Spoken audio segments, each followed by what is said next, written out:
Bismillahirrahmanirrahim. Assalamualaikum warahmatullahi wabarakatuh. Perkenalkan, nama saya Anissa Amelia Putri. Saya ingin menampilkan hasil dari tugas akhir saya, yaitu pembuatan program sederhana pada mata kuliah Teknik Pemrograman Terstruktur 1.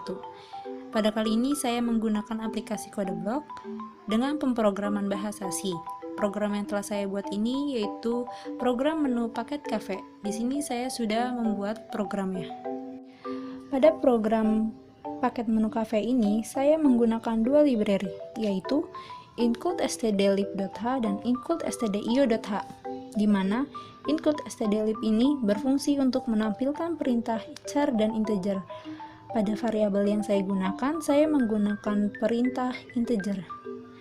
Dan include_stdio.h ini berfungsi untuk menampilkan perintah printf dan scanf. Tentunya saya menggunakan pada statement-statement yang saya gunakan. Selanjutnya ada fungsi main, di mana main ini adalah fungsi utama pada pemrograman yang akan dieksekusi pertama kali pada saat program dijalankan. Tentunya main harus diikuti dengan buka kurung kurawal, diikutsertakan dengan return 0 titik koma, dan diakhiri dengan tutup kurung kurawal. Di sini ada variabel yang saya buat menggunakan integer dan statement yang saya buat ini adalah tampilan awal yang nantinya akan muncul pada saat pertama kali saya jalankan. Dan di sini saya menggunakan fungsi printf yang artinya untuk mencetak output ke layar komputer. Yang dicetak itu yang di dalam kutip ini seperti ini. Terus selamat datang di Amelia's Cafe. Dan kenapa di sini ada /n? /n ini adalah fungsinya untuk mengenter atau untuk membuat garis baru di bawahnya. Jadi dia tidak terus-terus panjang ke samping. Dan tidak lupa di akhir statement selalu menggunakan titik koma, karena jika tidak maka program akan error. Selanjutnya saya menggunakan percabangan switch case, di mana variabel yang saya tuliskan di sini yaitu menu dan case yang saya beri nilai 1. Di sini saya hanya memiliki 3 paket menu makanan saja. Jadi saya menggunakan 3 percabangan case. Jadi case 1, case 2, dan case 3. Di setiap akhir masing-masing case tersebut selalu diakhiri dengan break titik koma yang bertujuan agar program berhenti mencetak case saat sebuah case itu terpenuhi. Dan variabel menu yang saya tuliskan di percabangan ini nantinya akan dipanggil oleh scanf yang berfungsi untuk mengambil inputan pada keyboard. Dengan format yang dituliskan %d, dia akan menampilkan nilai tersebut. Jadi jika saya tuliskan angka 1 nantinya, dia akan membacanya 1, yaitu case 1. Kenapa case 1? Karena 1 di sini yaitu tadi value yang saya tuliskan adalah 1 itu untuk case 1. Jadi Anda memilih paket 1 dari variabel menu. Begitu juga dengan 2 dan 3. Misalkan saya tulis 2. Berarti pada variabel menu di percabangan menu ini dia akan membaca value 2 yaitu case 2 dengan output yang ditampilkan adalah Anda memilih paket 2. 3 pun juga begitu sama. Jika Anda tulis 3, dia akan menampilkan case 3 dengan output yang ditampilkan adalah Anda memilih paket 3 pada percabangan menu ini.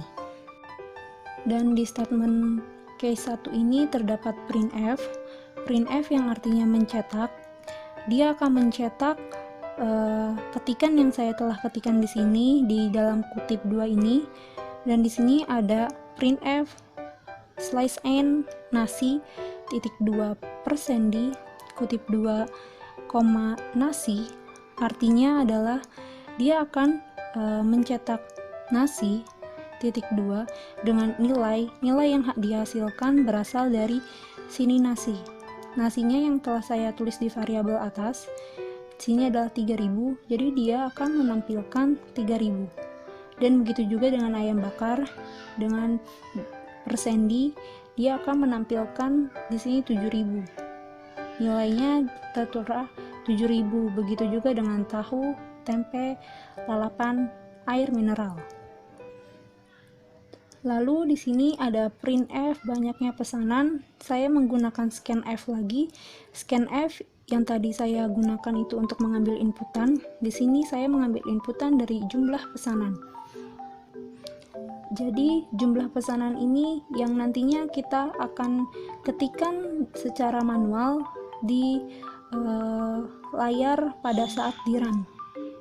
Jadi setelah kita menuliskan secara manual jumlah pemesanannya, di sini terdapat variabel subtotal. Subtotal ini dia akan menjumlahkan seluruh yang berada di paket 1, seperti variabel nasi, ayam bakar, tahu, tempe, lalap, dan air mineral. Dia akan menjumlahkan yang akan nantinya menjadi jumlah dari subtotal ini. Dan variabel total ini juga dia akan menjumlahkan subtotal dikali dengan jumlah pemesanan. Jadi variabel total yang tadi hasil dari seluruhnya di paket 1 ini nanti akan ditaruh di variabel total dikali dengan jumlah pemesanan. Jumlah pemesanan ini yang tadi kita ketikkan secara manual, kita ketikkan setelah kita mau berapa, dan nantinya akan menjadi total. Selanjutnya ada pajak. Pajak berasal dari variabel total dikali dengan 10/100. Itu akan menjadi pajak, dan variabel total akhir itu akan dijumlahkan dengan total ditambah variabel pajak. Jadi total tambah pajak akan menghasilkan total akhir yang nantinya akan muncul di struk pembayaran ini. Jadi jumlah pemesanan di sini itu yang tadi kita ketikkan secara manual berapa jumlahnya, dan subtotal tadi itu kita ambil dari variabel subtotal, berarti yang berada di paket 1 ini akan masuk ke sini subtotal yang tadi kita telah jumlahin. Terus di sini ada total paket 1 dikali persendi, terus titik persendi kutip, kita mengambil dari jumlah pemesanan koma total, berarti persendi di sini akan mengambil dari jumlah pemesanan yang telah kita ketikkan secara manual. Misalkan kita ketik 2, berarti total paket 1 dikali oleh 2, dan di sini akan memunculkan hasilnya. Jadi total paket 1 di sini kan variabel total di sini yaitu subtotal dikali jumlah pemesanan. Berarti nanti di sini akan muncul sekian harganya. Begitu juga dengan pajak. Pajak 10%. Jadi di sini kita udah tuliskan 10%, 10/100. Nanti kita akan tuliskan di sini hasilnya. Terus untuk printf total yang harus dibayarkan yaitu tadi di sini kita menulis variabel total akhir. Jadi yang akan muncul di total yang harus dibayarkan itu total akhir yaitu variabel total ditambah pajak. Jadi di sini hasilnya gitu. Dan selanjutnya juga sama untuk case 2 dan case 3.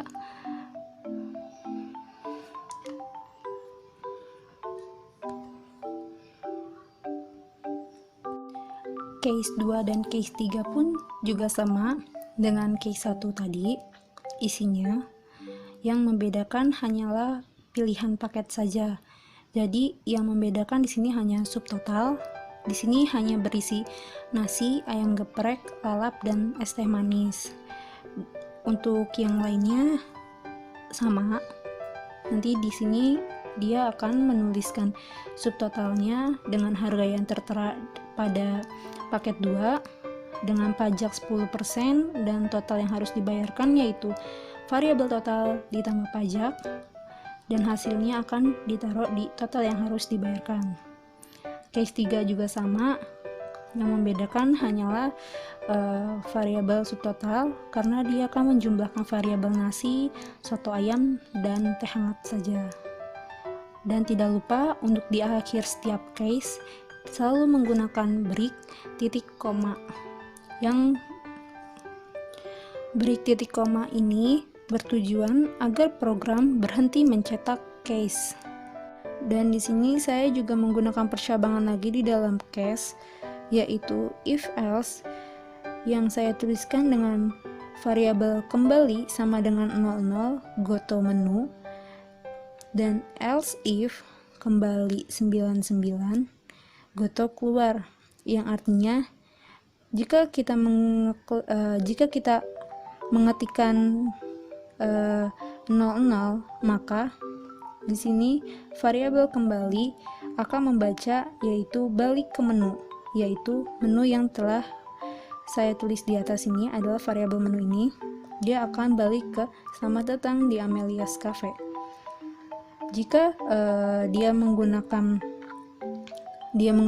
99, maka variabel kembali akan membaca 99 goto keluar. Dia akan keluar dari pemrograman. Oke, di sini saya akan menjalankan program saya dan muncul seperti pada layar. Sini saya ketikkan 1. Anda memilih paket 1 yang berisi nasi, ayam bakar, tahu, tempe, lalap, dan air mineral. Saya akan memilih pesanan 2, banyaknya pesanan, yaitu jumlah pesanan saya yaitu 2, dengan total yang harus saya bayar 37.400. Saya akan balik lagi ke menu dan muncul pada menu utama lagi. Saya akan memilih paket 2. Sini paket 2 ada nasi, ayam geprek, lalap, dan teh manis. Dan saya banyaknya pesanan, saya akan memilih 5. Total yang harus dibayar yaitu 115.500. Saya akan kembali ke menu lagi. Saya akan menekan paket 3. Saya akan memesan paket 3, yaitu berisi nasi, soto ayam, dan teh hangat. Saya akan memilih 3. Dan muncul yaitu saya memilih 3 paket dengan total yang harus saya bayar 59.400. Saya akan keluar. Oke, sekian dari saya, kurang lebihnya mohon maaf. Assalamualaikum warahmatullahi wabarakatuh. Bye.